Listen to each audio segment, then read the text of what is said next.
Hello there guys, welcome back to Younes Talks Football, welcome back to a brand new video. I hope all of you are doing well today. My oh my, what a day we've had of Premier League football with Man City and Arsenal. Now I've got two sides of a coin that I want to share with you guys because I've got a little bit of a reality check to hit and grace the Arsenal fans, right, with. Some gospel is about to be dropped. But I also want to say some good things about Arsenal because it's deserved. And today, what a game that was. 2-2. Man City 2, Arsenal 2. Let's start off with the gospel to share on Arsenal fans, right? But Arsenal fans, don't click off because, as I've said, there's two sides to this coin, and I am going to flip it, and I do have some good things to say. And then at the end, we're going to get a general view of the way that things are standing at the moment, and I have to say I'm feeling good. Overall, I'm feeling good. And, we're going to get to why that is, and we're going to get to where Chelsea are relevant in all of this, so we'll get to that. But let's start off with one simple factor, which needs to be addressed if Arsenal even want to think about winning a trophy this season. Because let's be honest, Arsenal can win a trophy this season, 100%. They're capable. They are capable. But are they going to execute? Are they going to show that they have what it takes to get across the line? And not just a trophy like a League Cup. I mean, look, you're fighting for the title here. Arsenal, without question, are in the title race. But they've been in the title race the last couple of years. And they've bottled it through every single one. Now, Arsenal fans, even so, after all this time, are starting to get a little impatient and are going, listen, this season has to be the season. This season has to be it. It has to be now. Right? So, there's one important attribute that Arsenal could not execute today, that you're going to need if you're going to try and win the league. And this is where there's a bit of a reality check. So, Arsenal fans, I want to ask you this, right? In a very diplomatic manner. I want to ask you this. Because for us, Chelsea fans, today is a vindicating moment. Vindicating. I feel vindicated. I feel vindicated for years of, I won't say abuse, it's not abuse, right? Criticism. Years from Arsenal fans about the way we used to play. And well, Arsenal have tried to adopt that philosophy now when they need it. And today was a prime example. It's not easy defending a result, is it? Nah, it's not. It's not. And I will say, right, fair play Arsenal, and there are a couple of circumstances. We'll get to that when I say the good things about Arsenal. So hold that thought. But regardless of the circumstances, you still need to get it over the line. And getting it over the line means if you're going to defend and you're going to sit back and you're going to play the dirty side of the game, you got to do it properly. And you got to be the dirtiest player in the game. I don't mean that by getting multiple red cards and breaking legs. No, but you remember how Chelsea used to defend results. And what happened? We used to get criticised for it. We used to be told constantly that we're not playing football. We used to be told by Arsenal fans themselves, boring, boring Chelsea. Boring, boring Chelsea. Well, we used to defend results. We used to come to places and take the 1-0s. And we used to know how to do it efficiently. And we used to win trophies because of it. And we've got an entire cabinet that we can show because of that. So Arsenal, I ask you again, it's not easy defending a result, is it? It's not. We tried to tell you this years ago. We've done it for years. We had this way of playing on lock for well over a decade. Yeah, we held it down, but we knew how to execute. And we used to tell people, listen, you can try and mock us and criticize us, but it's not easy. You try it, it's not easy. You got to have the team that are capable of doing it. Now, I will give credit to Arsenal in the fact that they did play against the best team in the country, but so did we when we used to do it. So did we. And we used to come to Arsenal themselves and get points from them when we needed it.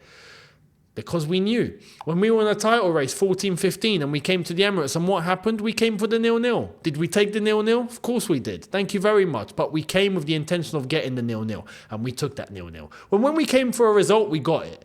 It's not easy to do. So, Arsenal fans, I hope that today is a bit of a humbler.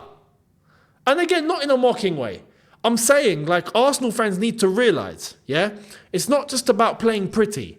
Sometimes to win trophies, you need to play, I don't want to say dirty. It's not dirty. I don't see this as dirty. Defensive football is not dirty. It's necessary.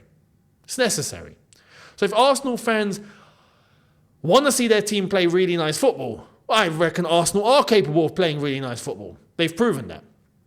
But you got to play the gritty side too, and you got to execute that. When it comes to those moments where you need the points no matter what, you got to get them by any means necessary.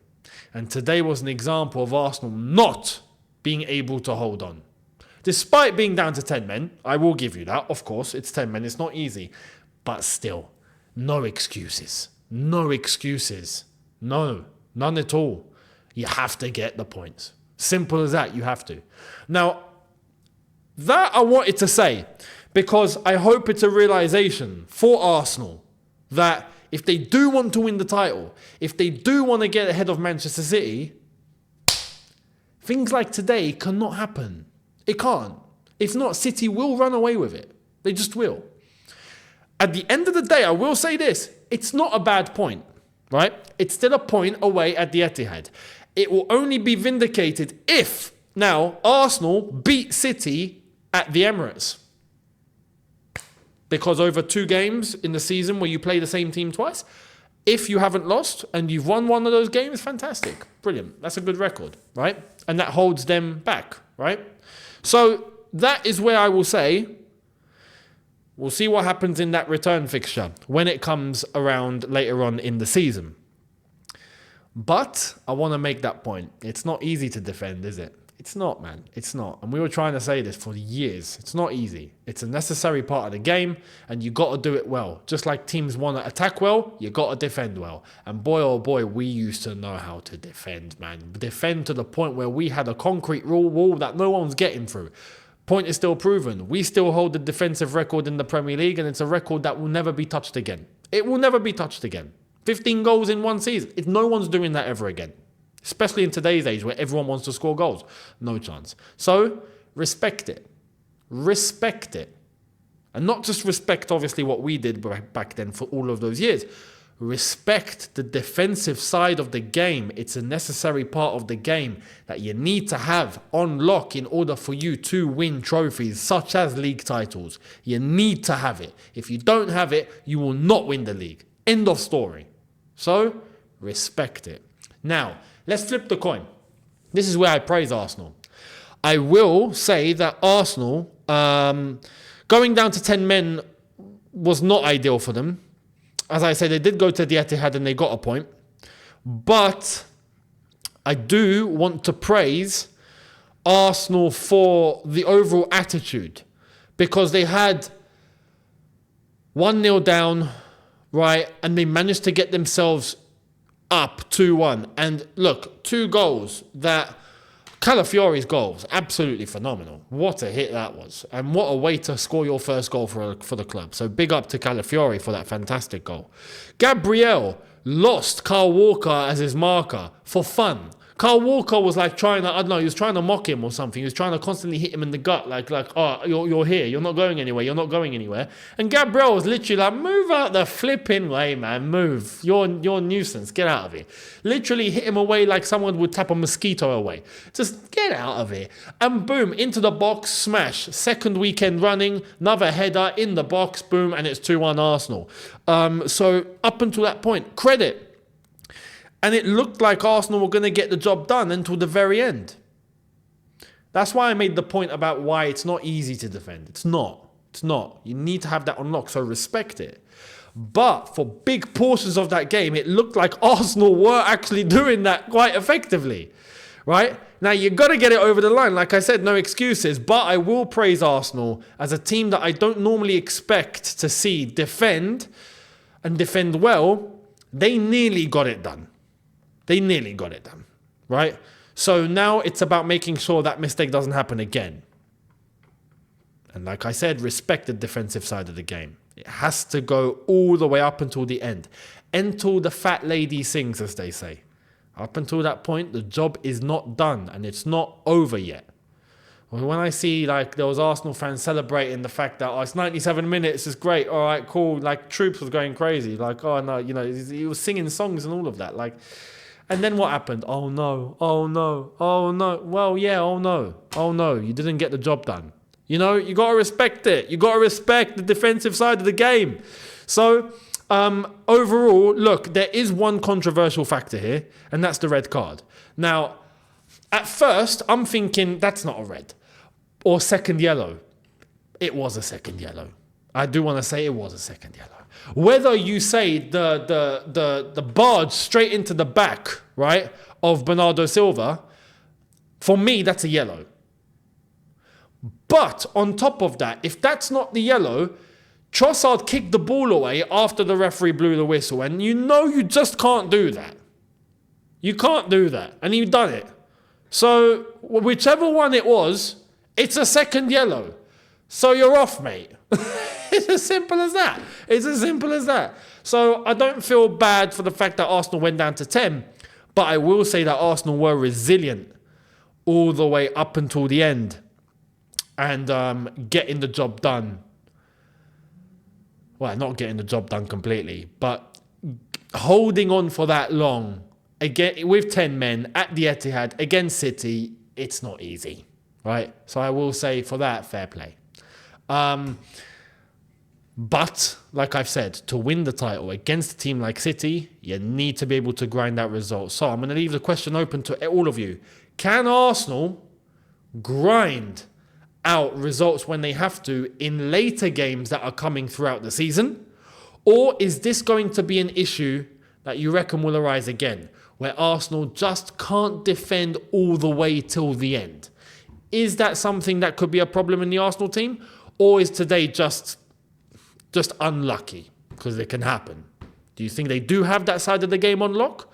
I'd love to know your thoughts down below. Now, what I will say is why I'm happy. Because I'll be honest, for me, a draw is fantastic. I would have preferred the Man City win, I can't lie, because that would have meant Chelsea stay top 4. But right now, Man City on 13 points, Liverpool on 12 points, Villa on 12 points, Arsenal on 11 points, Chelsea on 10 points. And United are in 11th on 7. Look, Chelsea are in a very good place right now. Let's not blow it, please. Yeah, Chelsea have 4 consecutive home games coming up. It's a good chance to set the momentum at home now, because it looks like we've got momentum away from home. Now it's about setting the tempo at home and getting the atmosphere at home on lock and making sure everything is all cool and results are coming through the door. And if that's the case, genuinely, fans will start believing about getting top 4 and doing it properly. But we are 1 point behind Arsenal, 3 points behind Man City. After 5 games, that's actually not bad at all. That's really not bad at all. Really not bad at all. This stage last season, we were already in a mess, so I'll take it. But very good place right now. And this is why today's draw helped, because if not, it would have been, Man City a little closer, but Arsenal would have been further. And it just, I didn't want that. Arsenal are only 1 point away, and City are only 3. So now it's kind of in Chelsea's hands. As long as we're getting results through the door, we don't really need to pay attention about anyone else around us. We can just know that we're up there somewhere. Let's use it. Let's flipping use it. Why not? So, thought I'd end on that. A little bit of a nice outlook on things. So, let me know your thoughts down below. Much appreciated. I'd love to know everything that you've got to say in the comments about Arsenal. Do you think that they can get the job done. Who do you think will win the league as well, by the way? Give me your prediction. Will it be City or Arsenal? And I'm not having a conversation about anyone else. No one else is in the conversation as far as I'm concerned. It's either City or it's Arsenal. Let's be honest here. Liverpool, I don't think are going to do it. They'll fall off at some point. They'll be inconsistent at some point. Chelsea are fighting for top 4. We're not going to fight for the league. Man United, fighting for top 4, not fighting for the league. Tottenham are Tottenham. Villa, come on, they're not going to be in the title race. They'll fall off at some point, but they'll be in the mix for top 4. So, City or Arsenal, who's winning the league? Let me know down below, early predictions. And I will catch all of you on the next one. Subscribe if you're new, notification bell on. I'll see all of you tomorrow. Socials in the description. I'll see you tomorrow. Have a good one, people, in a bit. Take care and peace.